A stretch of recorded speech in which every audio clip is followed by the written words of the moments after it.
Қайырлы күн достар, сіздермен Мерей, менің каналыма қош келдіңіздер. Бүгін мен сіздерге қытырлақ қиярды ерекше әдіспен қызанақтың шырынында жауып көрсеткім келеді. Рецепті соңына дейін қарап, сіздер де жасап көріңіздер. Алдымен қиярларды салқын суға сыртындағы ағын кетіре отырып тазалап жуып аламыз. Жуып алғаннан кейін қиярларымыздың осылай видеодағыдай екі шетін алып тастап, ыдысқа саламыз. Міне барлығын салып алғаннан кейін 3 сағатқа мұздай суға салып қоямыз. Ары қарай қызанағымыз тазалаймыз. Қызанағымыз етті, тәтті болғаны дұрыс.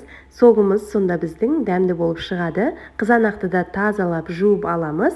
Жуып алғаннан кейін қызанағымызды ет тартқыштан өткізуге ыңғайлы етіп бөліктерге бөліп аламыз. Міне осылай бөліктерге бөліп дайындап алғаннан кейін ет тартқыштан барлығын өткіземіз.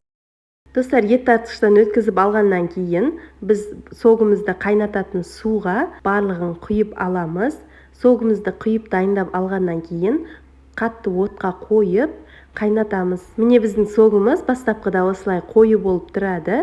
Соғымызды қайнағанша қойып керек заттарымызды дайындаймыз. Бізге тұз, шекер, бұрыш, ащы бұрыш, сарымсақ, лавровый лист және ірі қара бұрыш 70%-ық сұрығы өтпеген уксус қажет болады. Уксустың сұрығына міндетті түрде қараңыздар. Міне біздің соғымыз осылай қайнап бастады. Қайнағаннан кейін осылай араластырып, жай отта 15-20 минутқа тағы да қойып қоямыз. Сол аралықта банкамызды булап аламыз. Мен банкаларды осындай мантоваркіде булап алдым. Қақпақтарын бөлек қайнатып аламыз. Банкаларымызды дайындап алғаннан кейін ішіне заттарымызды саламыз. Мен бірінші кезекте бұрышты салдым.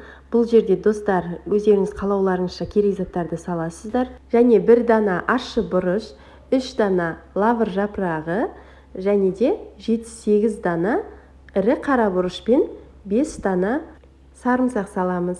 Ары қарай қиярларымызды орналастырып шығамыз. Қиярларымыз аралары ашық қалмай, біркелкі тығыз орналасуы қажет. Міне видеоға қарап тұрсаңыздар, банкамызға тығыз орналастырып аламыз.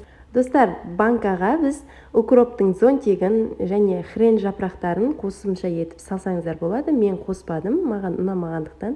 Және де капуста салсаңыздар болады. Қалауыңызша банка жапсаңыздар болады. Достар, осы жерде айта кететінім, егер менің каналыма тіркелмеген болсаңыз, подписаться батырмасын басып, лайк басып қоюды ұмытпаңыздар. Және де көрсетілген әлеуметтік желілерде осы парақшаны поделиться батырмасын басу арқылы бөлісіп қойсаңыздар болады. Ары қарай біз қайнап тұрған ыстық суды құйып шығамыз банкаларымызға. Міне достар, қараңыздар. Ыстық суды құйғаннан кейін қақпақтарын жауып 20 минутқа қойып қоямыз. Достар, міндетті түрде жасап көріңіздер, сіздерге ұнайды деген ойдамын. Міне біздің шырынымыз қайнап жатыр. Суымыз 20 минут өткеннен кейін 2 литрлік банкідегі 2 банканы мен осы шырынның үстіне құйдым, қалғанын бөлек төгіп тастадым. Ол су бізге қажет болмайды.